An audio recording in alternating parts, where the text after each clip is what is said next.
Wow, what a regular season finale. Packers and Lions at Lambeau Field. Green Bay beats their rivals, the Detroit Lions. They complete their improbable run to the playoffs. They lose. They watch the postseason with the rest of us. It doesn't get any better than this, and this is exactly why we love this game. Would it be hope or would it be heartbreak? Lions and Packers at Lambeau Field. Some talk that it might be Aaron's last game on the frozen tundra. If so, he hopes to leave a winner. First half, those of us watching got real used to this. 5 combined field goals, and that was it for the scoring. Pack led 9-6 at the half. Luckily, the two teams broke out with the magnifying glass and located the end zone in the second. Jamal Williams, the former Packer, in for the first of the game. Then on the Packers' next drive, felt like a full circle moment for Christian Watson. Dropped one to start the season. How you like me now? Hauls that one in. Potentially the Pack's final game with that grab, which sets up Rodgers to Allen Lazard. In the back of the end zone, the Lizard King snakes through the defense. Packers back on top. Now, things go quiet until the fourth as nervous energy starts to build, especially as Jamal Williams plows in another one to make it 20-16. But let's not forget, the Pack have Aaron Rodgers, and there's too much time on the clock. However, that ringing you heard wasn't the clock striking midnight on the Lions' magical run at Lambeau. It was the death knell for the Green Bay Packers as Kirby Joseph becomes the first player to ever intercept Aaron Rodgers 3 times in the regular season as Detroit runs the clock out from there and beat the Packers to end their season. Obviously not the result that Packers fans across the nation wanted, and we're going to head out to Lambeau Field, the epicenter of all the sadness, and Keegan Hewitt for a look and feel of what the atmosphere and energy is like out there after the Packers loss. Keegan, how's it feeling, man?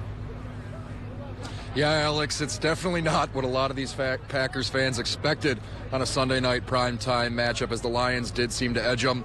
A lot of the reactions coming out of here, we're seeing all sorts of emotions. I'm hearing trade Aaron Rodgers. I'm hearing we had the lead, we gave it up, but ultimately it came down to, like you said, not capitalizing, getting to the end zone when it mattered most with the season on the line. That's all we could do, guys. Alex, I'm going to send it to you. One, it certainly looks like at least a couple fans still have hope for the Packers and their future moving forward. Thank you, Keegan. And so with that, the playoff field is officially set. 32 teams began the season with dreams of being a champion.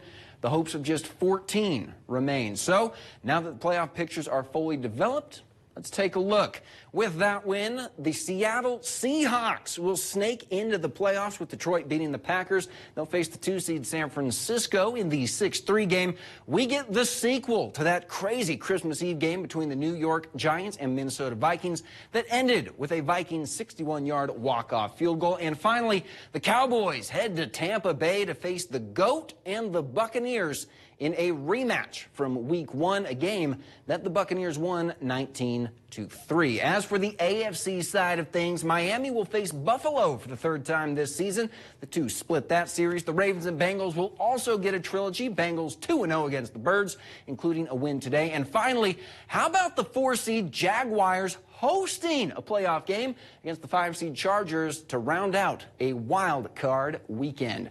Now, it's time for the best thing you're going to see today.